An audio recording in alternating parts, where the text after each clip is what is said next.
Okay, so this is our very last video for electric circuits, and here I am just going to put all the theory together. So we have sort of an idea about electric circuits in terms of fairies and fairy dust and the fairy dust tree, or maybe you're already there that you're talking about electrons and charge and energy, and whichever way it is fine. But we need to make sure that we have the scientific language to use when we answer the questions in the exam.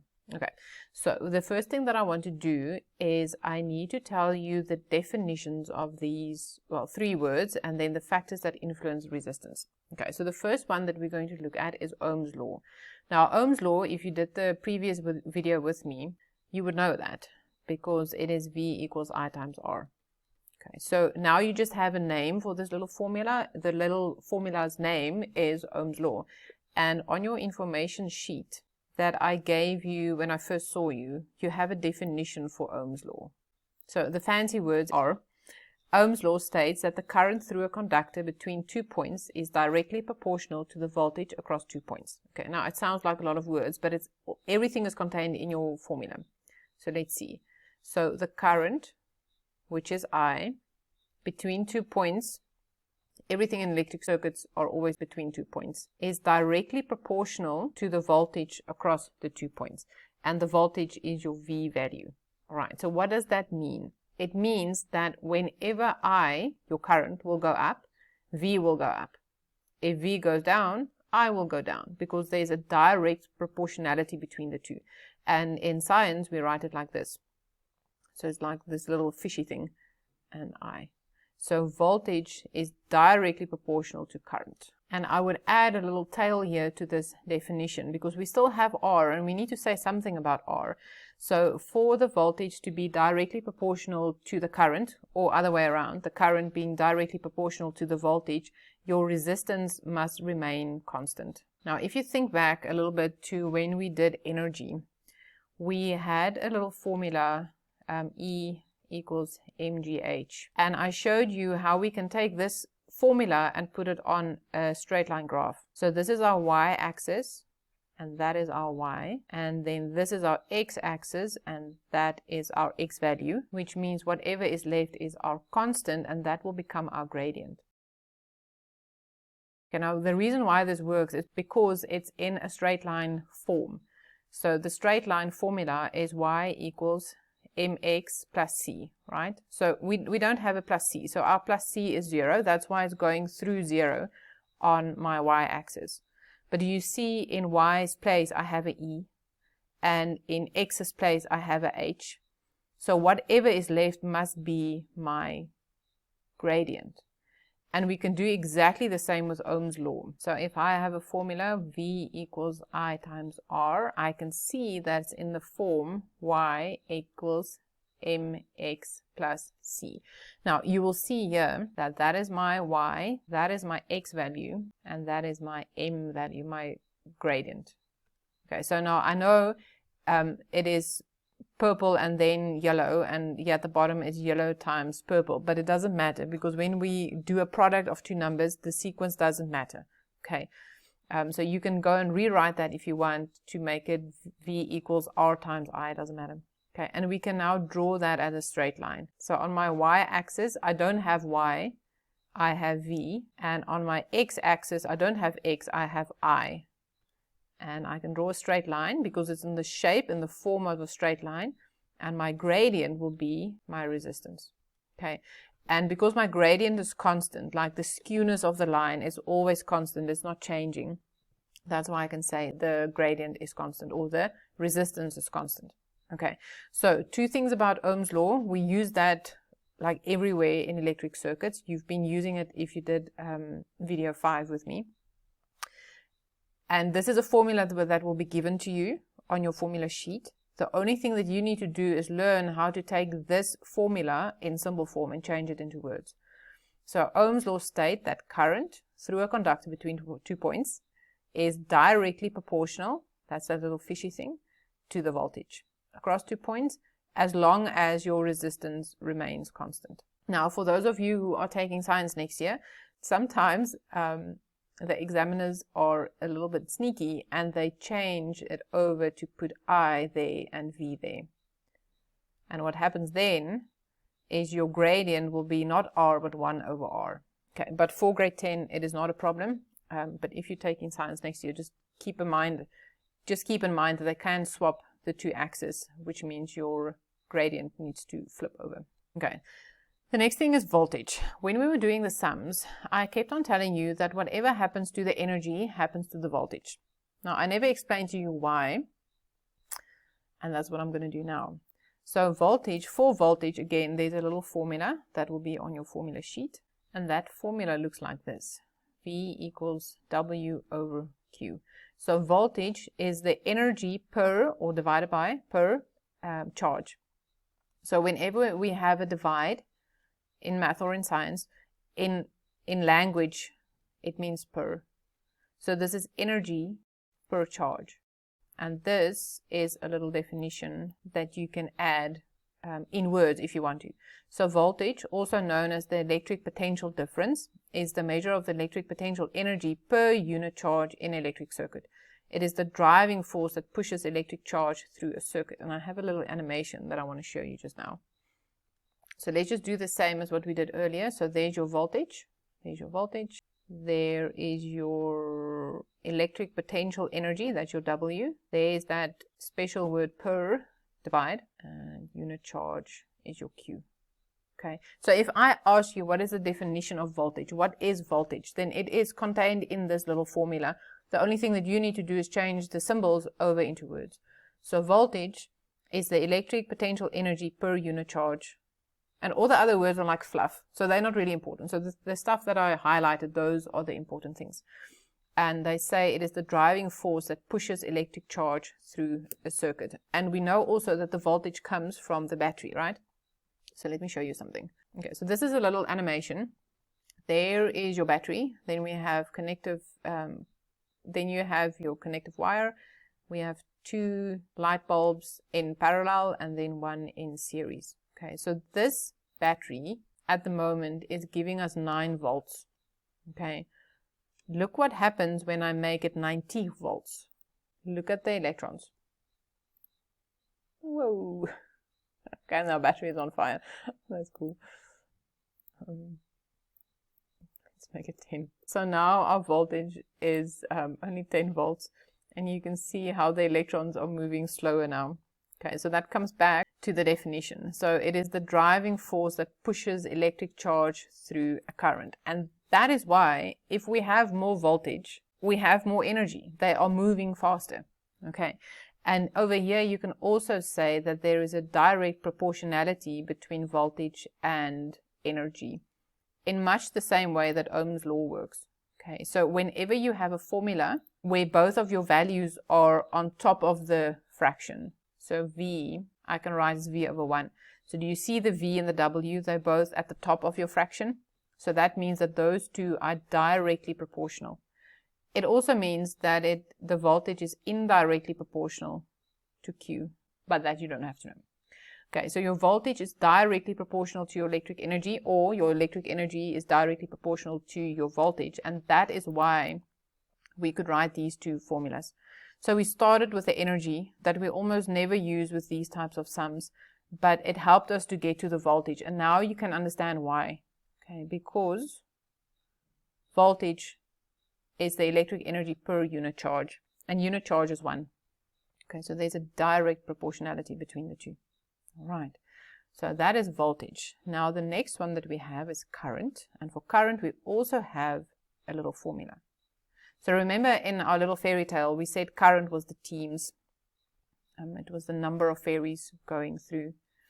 And the way we determine current is to say Q divided by T. And Q were our fairies, right? But it's also our charge. Now, the little definition I gave you earlier this year said that current is the rate of flow of charge. But if we use the same words that we just used for voltage, we can say that current is the charge per time. So another way of saying it is current is the flow of charge per time. But when we use the word per time, a more elegant word is to say the rate of. So per time and rate of means the same thing. Okay. And isn't that exactly what our story said? That the teams were the number of fairies going through the circuit. And with this one, you can also say that current is directly proportional to the number of ferries, the charge, as long as your time remains constant. Now let's apply this to our parallel circuits. If I can just go back to the last sum we did. We said that in our main circuit, the current is always the same because the rate of flow of charge, that's now the definition, right, is the same. But when we get to the parallel pieces, we see that they split up so that the current in the parallel pieces are less than in the main circuit. Let's go back to our animation. Okay, so just look at the speed, the rate of flow of these electrons, and compare them to the rate of flow here. Okay, so you can see that the current is split up. The rate of flow of charge, that's the definition of current, is split up between the two legs. Now while we're here, what would happen if I add another battery? Okay, so more batteries in series, they are in series, the more energy there will be, which means that the electrons will flow faster. And because the rate of flow of energy is faster, the current will be higher and your light bulbs will glow brighter. Okay, let's just put that in writing for the people at the back that struggle to keep up with those words. That would be me. So more batteries in series means there is more electric energy. Okay, and that makes sense if we look at this formula. V equals W over Q. If I have more batteries, I will have a higher voltage, and because I have a higher voltage, I have more energy. Okay, so because the electrons have more energy, they will move faster, right? So that's the second one. Now, because they move faster, it means that the rate of flow of charge is faster. So rate of flow is Q over T, okay? But we know that is equal to T. So because the rate of flow of charge increases, your current will increase. And then because your current increases, because the charge is moving faster, the light bulbs will glow brighter. So all of this understanding about what happens inside electric circuit basically comes down to these three formulas. And with time and with exercise, it will become like a second language. You will be able to just say that if the voltage increases, the energy will increase. And because the energy increase, the rate of flow of charge will increase, and therefore the current will increase. Okay, and here we actually proved Ohm's law, you see. So we increased the voltage, and as we followed the reasoning, we saw that the current will also increase, and that's exactly what Ohm's law tells us. So as long as our resistors remain constant, current and voltage are directly proportional. So look at the rate of flow of charge, your current. Okay. So I basically took one of the batteries out. I made it 0. And if I change it back to 10, they're going to increase. And with the increased rate of flow, the brightness of my bulbs increases. Okay, so the last thing that we need to talk about is the factors that influence resistance. And there are 4, and you're basically just going to learn them. It's not that difficult. So length, area, material, and temperature. And if I had to learn that, I would probably just go with the first letters. Lumped. So lumped are the factors that influence resistance. And now to understand the resistance, just hold on to me for just a second while I explain this.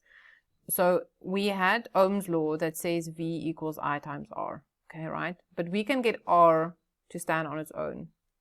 So R equals V over I. So R is directly proportional to V.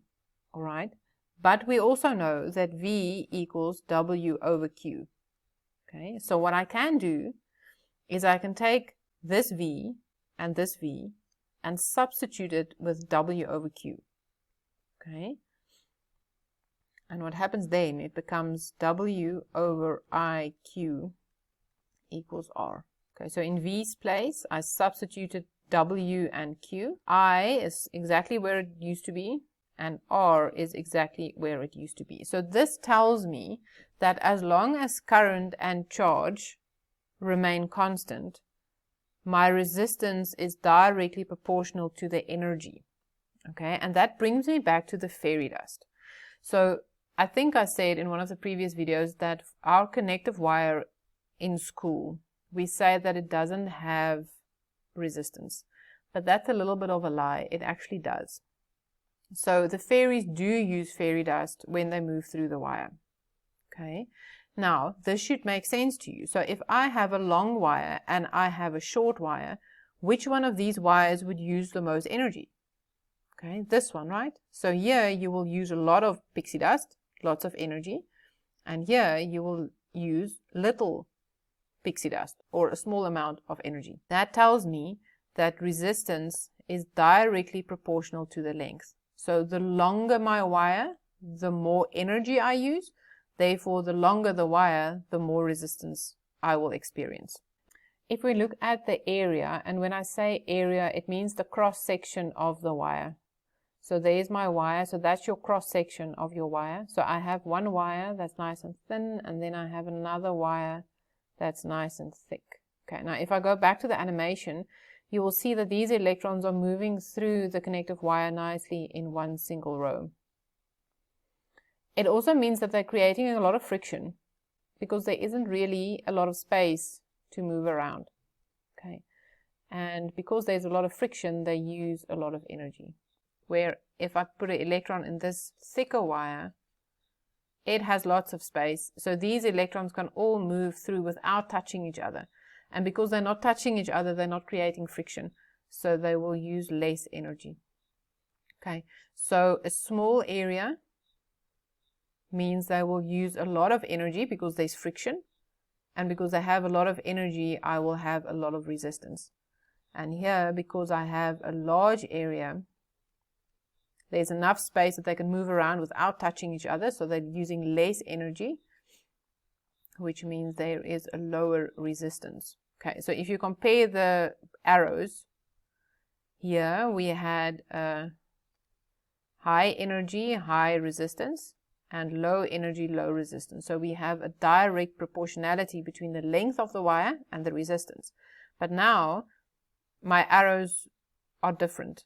So it's a low area, high resistance. So it's inversely proportional. So resistance is inversely proportional to area, meaning if the area increases, my resistance will decrease. So it's opposites. Okay, material I will get back to now. The next one is temperature. Okay, and to show you temperature, I have two thick wires so we can see what's going on. So if we have a low temperature, okay, then it means that our electrons, they do not have a lot of energy. So they're pretty much just going to move in a straight line. They're not going to have too much energy. And because they're just moving nicely in a straight line, they won't bump up onto each other or to the sides of the walls. So they will use a low amount of energy. But if I heat this up, these electrons have so much energy that instead of moving nicely in a straight line, they're going to start bumping up. It's like one of those bouncy balls. Okay, so think about that, bouncy balls. It's going to go all over the place. And as they go all over the place, they're going to bump up onto each other and the sides of the walls. That causes friction, which means they will use more energy. Okay, so low temperature means low amount of energy. And high temperature means a high amount of energy, which means that the resistance will also increase. So resistance and temperature, they have a direct proportionality. So if I increase the temperature, I increase the resistance. Okay, so length and temperature, they go together. It's both a direct proportionality. Area is the odd one out. And then material, that should also make sort of sense. If I use copper, obviously I will have a low resistance because copper is very conductive. But if I use something like plastic, which we know isn't a conductor, it will have such a high resistance that the electrons won't even be able to flow. So material also plays a role in influencing the resistance. Okay, so this is it for this video. It is just theory, so it's Ohm's law. Ohm's law is in the formula that we've been using all the time with the sums. This is the way we put it in words, and you can put it into a graph. Okay, so that's Ohm's law. Then we have voltage. So V equals W over Q. It is a formula that will be given to you. You only need to know how to put it over into words. So voltage is the electric potential energy per unit charge. And then all these other words that are not highlighted are like fluff. They're not super important, but it's nice to get them right so that your definition makes sense. And then the voltage is the driving force that pushes electric charge through a circuit. We saw that when we changed the battery. Shame, let's just make it 50 this time. Okay, so the higher the voltage, the more energy, the more driving force, the bigger the driving force. Okay, and then we have current. We know the current, we've been talking about the team of fairies, and now you understand why. So current is the rate of flow of charge. So if current was our team and Q was our fairies, it makes sense. So current is the rate of flow of charge. And then also here, it explains why the rate of flow of charge, the current, in the parallel legs are less than the mainstream, okay, because they split up. You don't have as much current. So the time remains the same, but the current is less because they split up. And here, if you look here, you can see very nicely how they split up. The resistance over here are equal. Let's make this is 5. Let's make this 10. So I'm going to increase the resistance. Just see what happens. Okay, do you see that the electron, the rate of flow of electrons with this top one is faster than with the bottom one? Because the rate of flow is bigger, I know that the current is bigger. And because the current is bigger, I know the resistance is less. And then the factors that influence resistance is over there. So the longer wire will have a bigger resistance. The surface areas are opposite. So the smaller the area, the bigger the resistance. And then we have temperature. That says the lower the temperature, the lower the resistance. So it's a direct proportionality again. Okay, and we are done.